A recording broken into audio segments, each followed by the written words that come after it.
Goedemiddag, dames en heren. Waarom protesteren wij vandaag voor de Chinese ambassade? Dat weten we allemaal. Oost-Turkestan, Tibet en Zuid-Mongolië delen hetzelfde lot.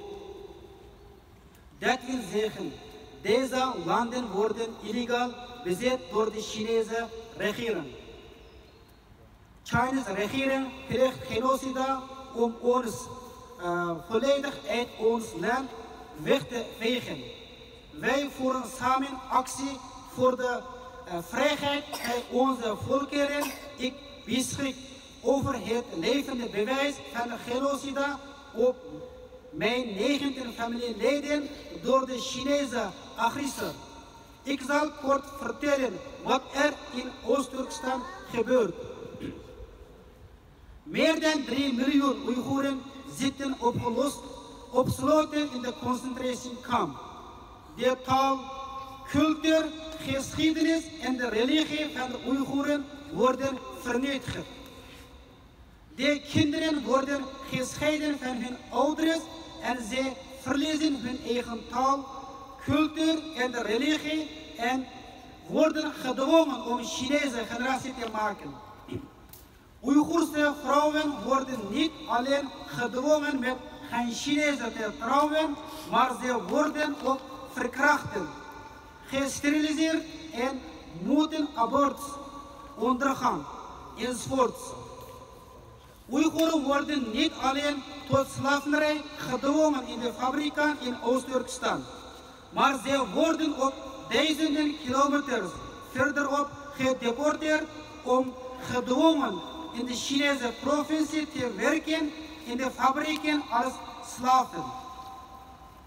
De interne organen van de Oeigoeren worden met geweld weggenomen en verkocht. Dit zijn foto's van 19 vermiste familieleden van mij.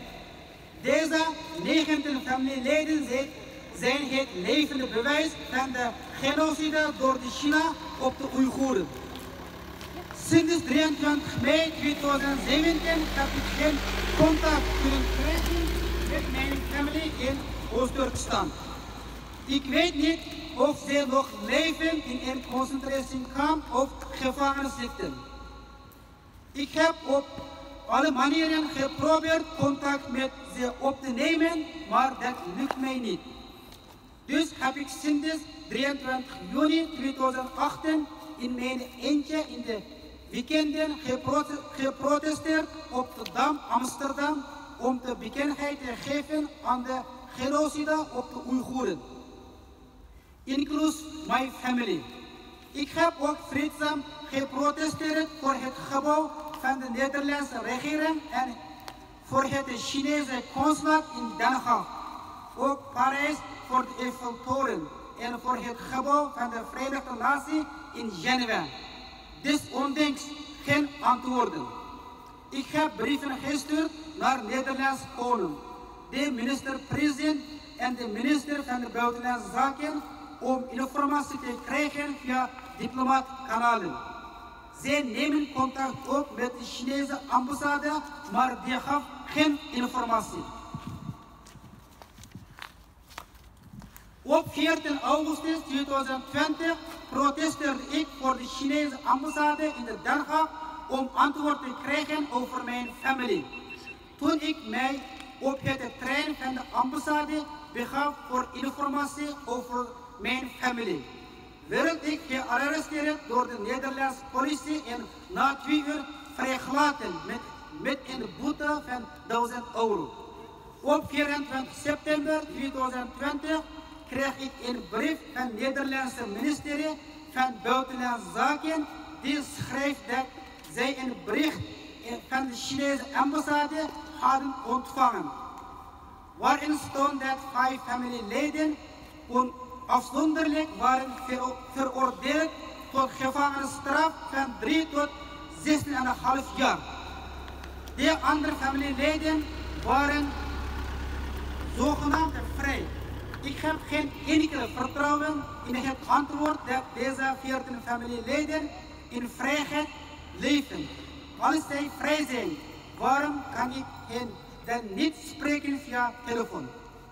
Ik ben heel erg bang dat dit betekent dat mijn familieleden zijn vermoord door de Chinese regering. Mijn verhaal is een voorbeeld van wat miljoenen Oeigoeren meemaken. Canada, Amerika, Canada, Nederland, België, het Verenigd Koninkrijk, Frankrijk, Tsjechië, Litouwen en Ierland erkennen de Chinese regeringen misdaden in Oost-Turkestan als genocide. Het Europees Parlement erkent dat het risico van de genocide bestaat. De Verenigde Naties spreken van ernstige mensenrechten schendingen. Steun de Oeigoeren. De mensen in Tibet en Zuid-Mongolië ondernemen actie. Bijvoorbeeld koop geen Chinese producten. Schrijf brieven naar de ministerie van de Buitenlandse Zaken en ondersteun ook op andere wijze op volkeren die door de China worden verdrukt. Hartelijk bedankt voor jullie aandacht geven. Thank you.